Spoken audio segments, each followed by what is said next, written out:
Welcome back to The Watch, and I'm feeling very uncomfortable sitting next to Oz right at this moment. You're uncomfortable.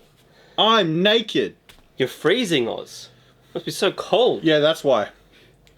He's not, thank goodness, but he's trying to make it look... I'm not naked. I'm wearing a shirt. Mm-hmm. My blue skirt is at the dry cleaners. Yes. You see, look, I feel like I've got to come clean, guys. No pun intended.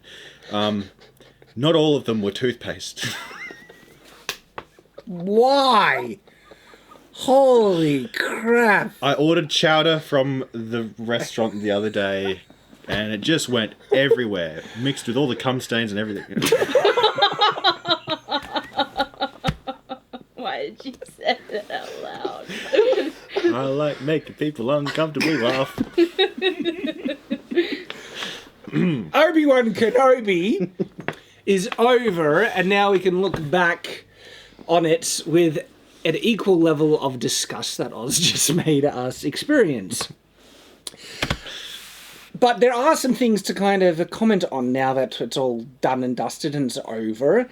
And I have trouble thinking of a worse TV show. Like what's worse overall, Obi-Wan or Halo? Halo. I have to say Halo. I've got to say Halo. From the 2 episodes I saw, Halo. Maybe, yeah. But man, Obi-Wan is a close contender because it was so consistently bad and dumb throughout. And it... Look, I mean, both of them were just wasted potential. Completely wasted potential. That's the great failing. So, you know our view on Obi-Wan if you've seen our episode-by-episode review. Obi-Wan is objective garbage with just... There's so much stupid, nonsensical stuff. Characters that are just... Their motivations are a complete contradiction and Yep. layers upon layers. But separate to just a review of the show, there's some things to comment on in regards to the fallout of what this means. Because, overall, in terms of the normie views and stuff... People are loving it.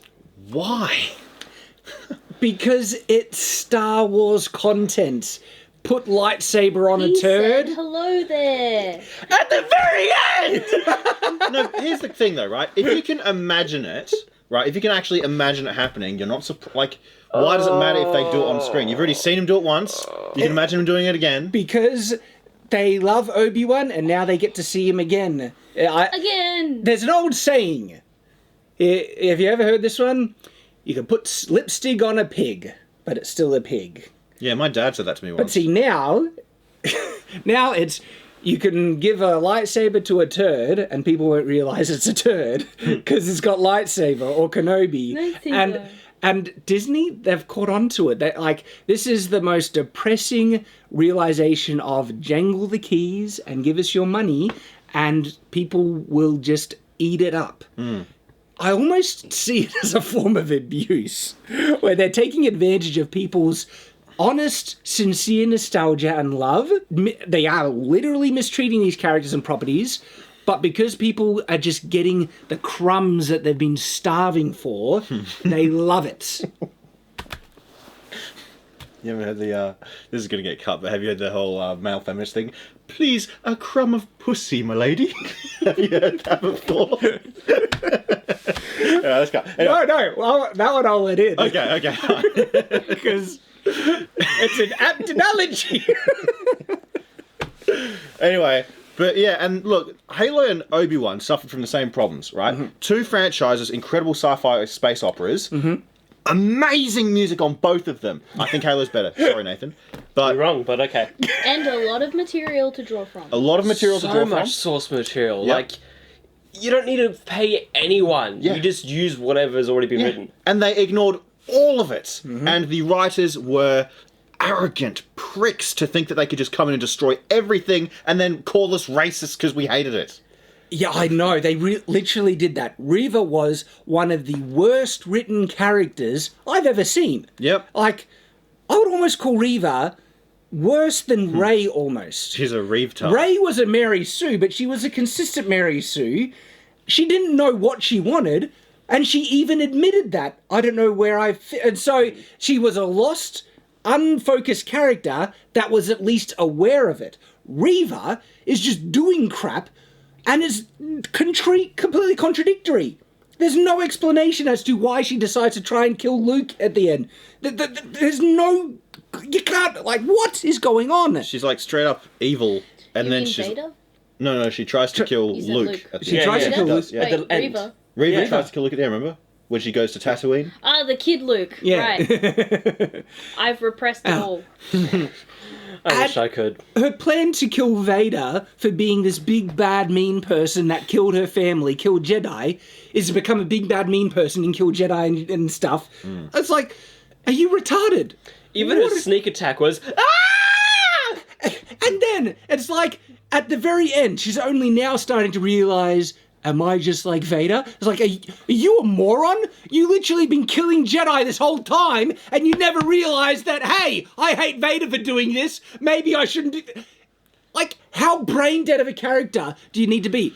And so, Reva is just utter crap, and their defense is, if you dislike this character, you're a racist.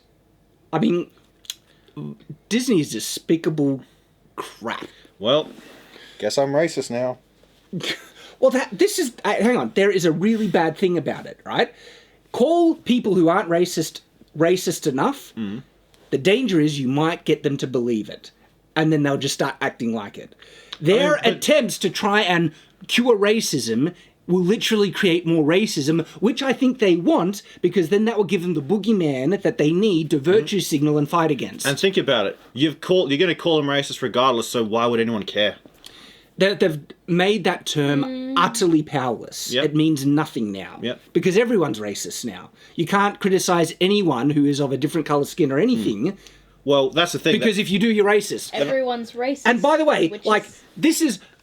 I'm not being ironic here. Like, it goes to that extent. I saw a clip on Twitter the other day of this guy flipping his crap because he did something legitimately wrong. He was in the wrong in traffic. He did something wrong. Someone got out of the car, yelled at him, and then he called them a Nazi and racist because he was an indigenous, he had indigenous blood. It's like, you're criticizing an indigenous He was person. Indian. Yeah, and he didn't look Indian, but he was claiming he was. He only called the guy racist? It was a girl. He was attacking this woman, calling her racist and everything like that, for criticizing him for cutting her off in traffic. Like, you can't criticize anyone of minority status because then they use it as a shield.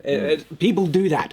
And Disney is just doing it as well. Might be a bit off topic, but kind of. But you know they've done studies about racism, right? And the technical term, the scientific term they use to measure this is called group bias. Whether you have an inward group bias or an outward group bias. And basically, every single group that they measure, racial group they measure, has an inward group bias, meaning they prefer their own kind, except for one. Do you know what that is? No, it was the white people. White I'm guessing. liberals. But the thing is, though, I would say even white liberals have group bias, but associated different with way. culture. Like, I'm pretty confident I have a bias towards people of my own faith. Like, I'm sorry, it's like I instantly know we've got shared values, and if you're going to be practicing, my religion the same way as me, I instantly there's a connection there. And so That's the key word, values, is because I think that white liberals still prefer their own people, but their values are literally flipped, so it looks like it's inverted. You see, the number they're measuring is the thing that's inverted, not the actual fact that it's inward group bias. See, they think that things like meritocracy, being polite, Western society, they think all that's bad. Yeah. Yet they still see themselves as superior. So there you go. Anyway. But it's just interesting because what's happening with Obi-Wan and Disney is a reflection of what's happening in society in general. And it is literally making society worse. And we already did this. We've got a video saying Disney is actually making the world... That was our commentary on their Reva defense stuff. And we're seeing more fallout from this. And as a result, this is actually a win for Disney. They produced crap. They produced something with it has propaganda elements in it, all right? And they sidelined a lot of the male characters. The legacy character we wanted to see protected Luke, and they replaced it with Leia. And there's a gender on display here. And people are eating it up. And, like, now, as a result, we're never going to get good Star Wars. Because they've made crap. They've profited off crap. Why put in any extra effort now? Yeah. and people have eaten it up, and so this is the quality you'll get from going forward. From big productions, apart from like the rare case like Arcane, which does have lefty stuff, but it's not shoved in your face, and it doesn't actually break the entire narrative and the entire like investment in the world, you know? Yeah. But that's still very rare because they did it well. So I don't think we're going to get anything decent for a while unless they're very few, far between cases. Little crumb of decent content. Well, maybe I'm being a bit too black-pilled, because this is the thing. Yeah, I know, right? It's not going to age well.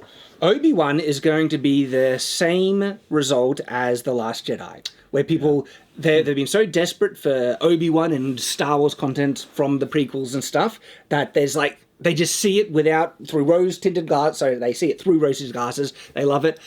But if they slow down and think about barely, like, anything in the show, they'll see, wow, that part's dumb. Oh, and that part is awesome. Yeah. Oh, and that the more you think about this, the worse it gets. And we've seen it happen before. Remember The Last Jedi? Yeah. Last Jedi came out, everyone's first couple of days, I was like, that's great. Yeah. And then Maul was like, wait a minute. And then that slowly spread out. Not just Mauler, like I did a review on it as well, and my first response for Last Jedi was like, wow, that was dumb. Yeah, and think about what happened after that. Star Wars slowed down after that, remember? Because there was Solo that was immediately after that no one saw. Yep. Rogue One, less people saw, and then they started talking about slowing down stuff. Well, this is the other thing as well. Excuse the the description here, but they've blown their load on Obi-Wan and Vader, and they've lost the opportunity now. That was a nuclear bomb that they could have held in reserve to try and bring back fans to the series. They gave someone competent. Exactly. And people are going to realise they have squandered this massively. And what are they going to try and milk now? And that's the thing, that it did have tons of potential because there were, like, 2 really good scenes, like with when Obi-Wan beat Vader at the end. Huge potential. They could have explored... Sorry, go. I was agreeing. Oh, okay. They could have explored the fallout of Obi-Wan in his guilt, his worry about, look what happened to Anakin. And we talked about this in the reviews. They could have had a whole arc of Obi-Wan knowing that Luke needs to be protected, so he's not going to disconnect himself from the Force, but is afraid to train Luke because what happened, and he blames himself. And there could have been an arc where he realised this wasn't his fault, he did the right thing, Luke does need to be... All these, and there could have been really fun, interesting ways to explore that, but they don't have the talent for it. I don't like the whole disconnect from the Force thing. I hated that.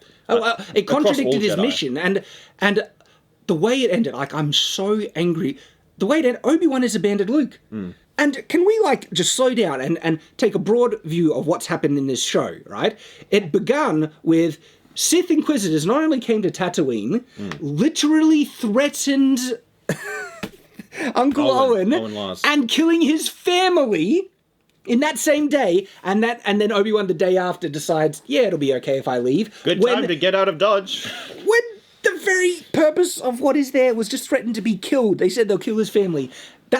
And then they repeat at the end, where They were just kidding. Obi-Wan failed, right? Reva found Luke, was ready to kill him, and he did nothing to prevent it. She was just kidding. Exactly. There was no It's just a action. prank. You just realizing prank, this. bro. I'm just getting so mad at it. It's I know. just- Obi-Wan literally did no action to save Luke or prevent his death. It was just Reva being schizophrenic. I'm sorry for people. She's being... Sorry. No, that wasn't schizophrenic. Is like, wait, what was that? Okay. Who said? No, but she is being like psychotic, basically. Yeah, and then she just decides, I won't kill this person, and comes back. Obi-Wan should feel like the biggest failure in the world, because Luke could have died, and he had no power to prevent it because he left. And then, after this whole situation where a Sith Inquisitor found where Luke was, almost killed everyone, then he thinks, Luke will be fine. He's safe with you guys. I'm gonna leave. See ya. I want to grab him and slap him. It is that stupid. They couldn't even shoot her when she was standing open in the home. She's just gonna leave Luke with them. Also, this guy's like the Jedi, right? And he left Anakin to die on fire. But this woman who knows the location of Luke somehow, and knows that he's somehow significant, and was about to kill him, but just because Spear of the Moment was like, no, I'll spare him. He doesn't take out the threat right then. If he's willing to let Anakin die. They have assassinated Obi-Wan's character. The fact that Obi-Wan let Vader live and doesn't deal with Reva, so many deaths are on his head. Like, Obi-Wan is not only an idiot, he is a culpable idiot for tremendous, vile evil and death now because of his inaction and incompetence. And then, not only that, Vader is just... They have ruined these characters. Vader is such a moron on multiple levels in this show. Like, letting Obi-Wan escape when he literally... he prevented things like putting out the fire with the Force and not picking up with the Force, and he's Vader is a moron. The whole show contradicts Episode 4 in, like, Obi-Wan didn't really mind about doing mind tricks on people, pulling his lightsaber out when someone got pushy in a bar. Exactly, You know, chopping off arms, like laying down to smack down, wanting Vader dead. He was a noble badass. Yeah, he was just a pissed off old man. It was awesome. It was great. Like a modern day, Harrison Ford. They have desecrated these characters profoundly so. Perverted it. Because I don't care. They don't get well. They actually, I feel they want to. This is a legacy male character, and so there were literal scenes where you see Obi-Wan kneeling in front of Reva at her mercy, to her, submitting to her authority. They did that in Halo too. It's a bit of a pattern, like it once or twice here or there. Maybe it's like, but this is a repeat. Look at Wheel of Time, where all the male characters are on their knees and thanking the gods above that these women deigned give them attention. That's in Wheel of Time. Like, a guy even says, like, I had no life, everything... Women or minorities. Yeah. It's that. Take a knee. The agenda is massively on display. And so... Bow down. I mean, we've heard rumours of stuff about what was intended with Obi-Wan, because we heard that, there was a movie planned, and then they bastardized it into this show. It was a trilogy, I think. Yeah. But Three movies. The movie, though, was already... This guy said, like, okay, it was basically this, but Reva died, and it was movies, not episodes. Yeah. Yep. So... And so they Still sounds crap then, doesn't it? spread That's my out. point, yeah. Yeah, it was still crap. The fact that Reva didn't die was annoying. But I said everything else is basically the same, except for they made the time frame longer to go things. And so I think a lot of Kenobi was very boring in a snooze They fest. could Lots have of travel, squished up running the away. episodes, Yeah. made them shorter, bit But more they didn't want to do that each. because Kathleen Kennedy said 6 episodes, 1 hour long each. No. Why? Remember that, Kathleen? We got 35 minutes. Because I remember, and I still didn't get it. But I don't even care because I wouldn't want an hour of what we got. Because I think this show is going to be like how the sequels are for me. A Force Awakens. At first, I was like, it's not bad. First time watch, it's not bad. We can go places from here in the next 2 movies. Oh my gosh, did they fall and trip after the... They're going to make a season 2, guys. A season 2 of Obi-Wan Kenobi's coming out. If we weren't reviewing it, I'd probably watch it and not find as much wrong with it, but just be totally bored and stop watching anyway. Yeah, but it's subconscious issues. The moment you start looking at this with a critical eye, it's just like, holy crap. If I turned my eyes, if I shut my critical eye and just watched it as a normie, it'd still be boring. And you can't see half of it anyways because it's all dark. Yeah, I need to open That's another those issue I eyes. have. Also, do you know how much the TV show cost? A lot, I heard. 150 million. Yeah. You know how much Phantom Menace cost for George Lucas? How much? 80? 115. And they were doing it in the early 2000s when there wasn't... They were using digital cameras that hadn't been invented yet. They invented cameras for those movies. Oh, And it looks better. It's so pretty. compared to what we got now, they were great movies. Compared to what we have now, they were great. Yeah, I genuinely believe that the prequels look so much better when you compare them to the sequels. Yeah, compare them to literally any other movie, right? they're still pretty, though. They're pretty, they're beautiful, and, the music is great, and they've got cool set pieces. Great action. Great action. And there is a larger thematic, story that he was attempting to tell. The story was true. I'll give it that. Yeah. But the dialogue Dialogue was the one thing I think Awful. George... awful, and also directing. And also, there's some nonsensical moments as well, and things. There were moments of good acting. There were a few. Yeah. Mostly from Ewan McGregor. Well, look, And I Liam gotta Neeson. give Hayden Christensen some credit. After he killed all these sand people, and he goes back and is saying, I hate them. It's like that was actually he was emoting You know, he was Yeah, if he's that angry about that, he should have jumped on an image board or something. I don't get It's a racist joke. Oh, it's about racist. Go on the internet then. Anyway, no, but also the dude who plays Palpatine, he hammed it up perfectly. Perfectly. That is his performance is exactly what you should do for camp. Yeah, and there are moments of great fun in the prequels, like when Yoda whips out the lightsaber and fights, and you see him cut loose. That was a hell yeah moment. We've got some bloody good fight scenes in those movies. Like, no, that part was so exciting that one of my brother-in-law, when he watched it, told me that there were kids in the cinema who jumped out of their seats and start fighting and dancing and stuff when Yoda cut loose. It's like, there's no moment like that in the sequels or this one. Like those big moments where you're drawn in and you feel it. To be fair, like you said, you know, when Yoda cut loose and jumped out and started fighting, children leapt out of their seats. When Obi-Wan said hello there, man-children jumped out of their seats.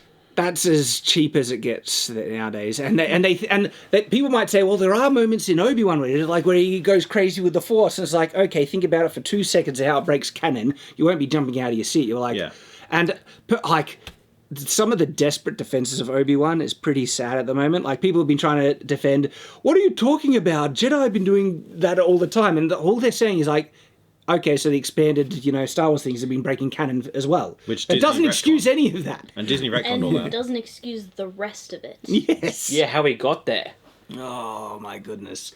And they blatantly stole certain things from fan stuff as well. And Like, there was nothing original at all in any of the series. Everything was an Easter egg from a game or from a previous movie. Everyone's like, oh, episode 3 of Kenobi is like episode 3 of Star Wars because this happens in the fight scene. There was nothing ever original or new in the series at all. Yeah. And that's one thing George had issue with the sequels. Like, they asked him, what do you think of the new movies? He goes, they don't do anything technically advancing theatre, like in cinema and stuff. Like the prequels, there was new CGI stuff. In the original trilogy, they were doing crazy things with special effects, and he goes, these new ones don't do anything. To be fair, I wish he could speak freely, because I get the feeling that he despises. Just, how he's like quiet, he's like, yeah, well, I don't really like it. Could you imagine, like, I hate this that Catholic cat, I hate her! Lied to him. Like, they gave him promises that they just did not keep. It's despicable. They think. I just want to give that man a hug. It'll be all right. To be fair, he got $4 billion. Yeah, but at what cost? Oh yeah, yeah, like it's true. It's not worth the money, us? George. It's not worth the money. Look what they've done. Although the thing is, though, wait. He has gotten a win out of it, though, and that so many people like appreciate the prequels better and are less critical of him, because it was always like, you think I did bad with Star Wars? Wait until you see what other people do. Like, Right, good Sean Connery impression, man. I don't know. I can't do George Lucas. No, fair enough. So there we go. These are some of our thoughts looking back on Obi-Wan. We still have Obi-Wan videos coming after this one. I'm working on a dub that's going to have all of our voices in it. A dub of the thing.